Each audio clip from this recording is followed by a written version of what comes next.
Okay, like Kippy said when I got the email asking if I'd be willing to do this presentation, I was trying to think of what shot I would do. And typically on Nevada photography, you very rarely see very many black and whites. And black and whites is where, for photography, my passion lies. On how a couple of things I'm going to go over is not necessarily perfect for everybody's shooting style. As I've done some photography, I've learned that my shooting style is probably about 10 or 15 photographers that I'm like, how'd you do that? And I grab that and I make it my own. How'd you do that? And I grab it and make it my own. So what I'm hoping for is if you don't agree with everything that I say when I take my shots, is hopefully there's that one thing that you will try. So with that in mind, when I first was asked how do I get that shot, well, I approach every shot the same, whether it be a color image or black and white. And it was mentioned a couple times in another presentation. But the most important thing for me is know your gear. If you don't understand every aspect of your camera, how the aperture relates to the ISO, how fast can you get that ISO before it starts looking really noisy on your image, metering, tripod, lenses, how far can you go out in your lens before we've all heard that sweet spot on that lens. If you don't know that intuitively, the opportunity to miss that shot, for me, landscape photography, that light goes quickly sometimes. And if I'm buddling, looking at my camera, trying to figure out where those buttons are and where I need to be, that opportunity is missed.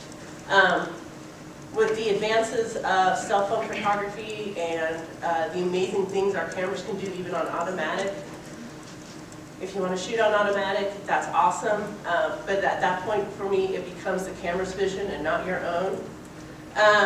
I have up here know the rules, and in photography I can only imagine how many rules there are with portraitures and wildlife. Landscapes, all you have to do is type in rules for composition and you're overwhelmed, kind of like how this kind of hits you. You have the rule of thirds, balancing elements, leading lines, it's just like on and on and on. And I don't think of them so much as rules as guidelines.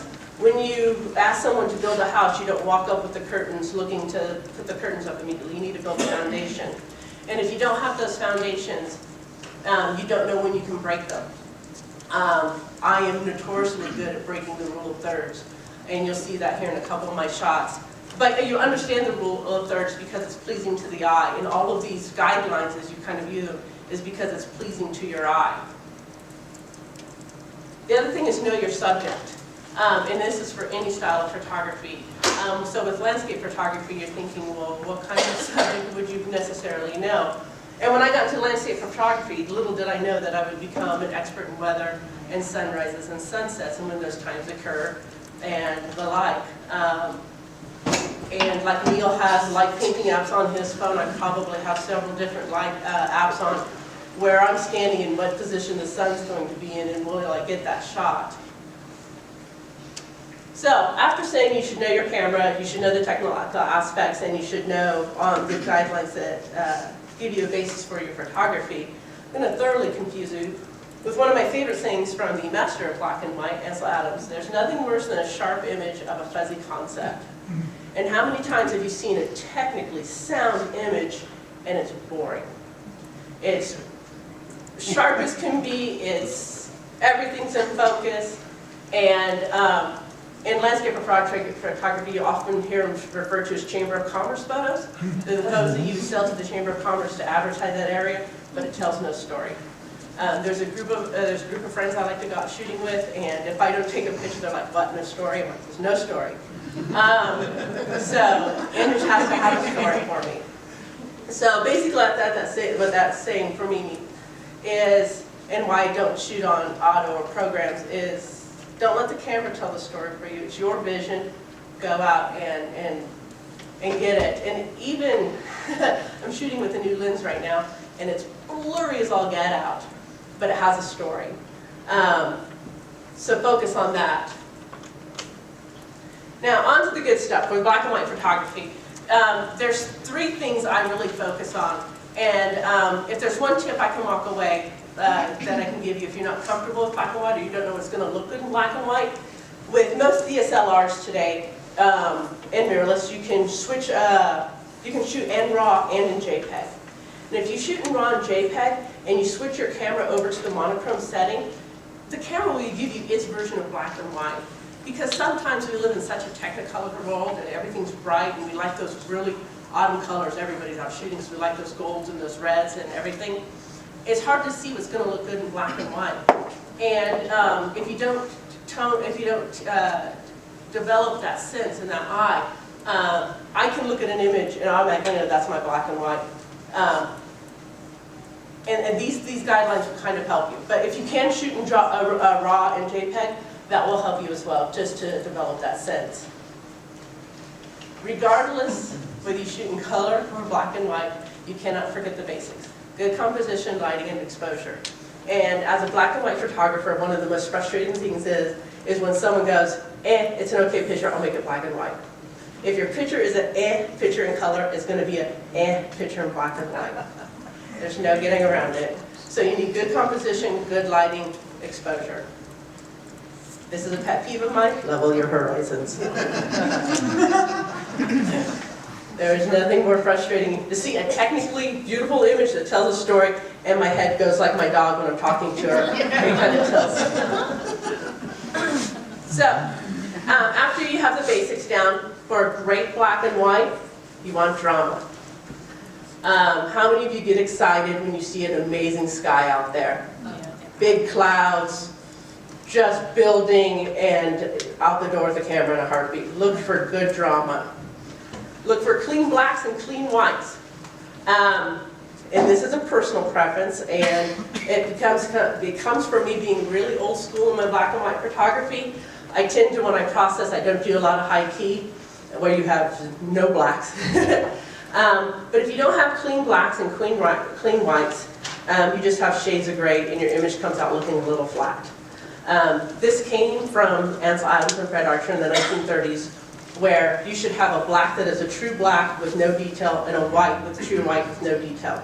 And if you have those two and some balances in between, you're going to have a good black and white image with lots of contrast. The best thing for black and white images is similar to the presentation 2 people ago, keep it simple, the KISS principle. The more simple your image is, the less messy it is, the better black and white image you're going to have. So a little bit on that zone system. When Ansel Adams and Fred Archer came with it, how many of you are familiar with the histograms on the back of your camera? I know Neil mentioned this earlier. You know when you see your histograms and you see 0 and you see 255? 0 is that black, 255 is that white, clean blacks, clean whites. Good black and white photography, you're going to get as close to the zeros and as close as that 255 and some spikes in between. With the advent of digital cameras, they've made some additions. You don't really, if you get too close to zones 0 and 1 or 8 and 9, it's a blowout or it's 0 detail at all, and it blows up in your printing. You'll just see like a big blob of black. So this is a modification on that. And if you're interested in this, because it's really hard to see, I do have a handout.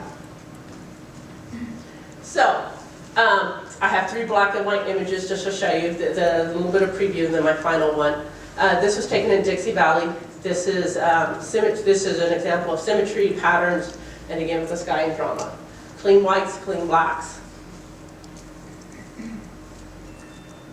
Fort Churchill State Park. If you love architecture photography, you're going to love black and whites. It usually does really good with the structures. Again, I have bright whites, I have blacks in the hills in the background, and a good sky with drama. And the final image that topped off that I brought for this show is, again, Fort Churchill State Historic Park. This was the black and white winner in the 2016 Great Nevada Picture Hunt. And this is where you know where to break the rules. As you can see, I do not have the rule of thirds here. I have the friend jokes with me often. I have the rule of eighths. I tend to like smaller landscapes and bigger skies. Another rule that I broke here is that you're told to typically not center your subject. If I didn't center it, the sky would have looked like it. I wanted it to look like a big chimney coming out of it. And the most difficult thing with after you take the image is the editing. And my editing process is very simple. I try to keep it, I try to get it as bright as possible in the camera, so I don't have to do a lot of editing. I'm one of those people who prefer to be out in the field versus sitting behind a computer. I do Adobe Camera Raw for my simple edits, simple basic things, bring up the contrast, a little bit of light, and then edit in Photoshop. to convert it to black and white. I do use Silver Express Pro. Google Nick did buy it, and it was a free download, but DxO just recently purchased it, and they're going to start doing updates again. No clue if they're going to start charging for it again, so if you want to be able to download it, that's the website. If you shoot black and white, Silver FX Pro is awesome. I was just told minutes before coming up here that it's going to be done better in Photoshop, but I'll give it a try. You said that. But Silver FX Pro is amazing if you're not comfortable with where to do your edits. There's a ton of templates and a ton of sliders. I tend not to use a lot. I tend to try to keep my images pretty simple. And one quick, if you're not interested in black and white but you want to improve your editing, give it a try in black and white.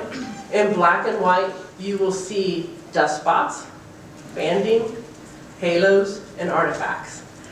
You will see things that are in your image in color that you don't see, because once you remove all that color and you get those straight lines, you'll see everything. Dust spots living in Nevada tends to be a very common one. Banding in black and white. If you get banding in your skies, typically it's because you pushed the contrast slider a little too hard. You might want to bring it back down a little bit. And I know that's probably faster than my 15 minutes, but public speaking is not my forte. Any questions? I am horrible at hearing. I can't hear very well, so just boom it out. Okay, I just wondered, are all of your single images, or are you ever putting them together? All single images. All single images. Yeah. Again, editing, I try to keep it as simple as possible. I very rarely merge images together. But if you shoot in JPEG, you can change it over to monochrome, and the JPEG on the back of your camera, that JPEG image will kind of give you a rough idea of what it will look like. With the raw still in color. But the raw is still in color. Raw is always in color. You got All right. you got pretty close to your 15 minutes. You did good.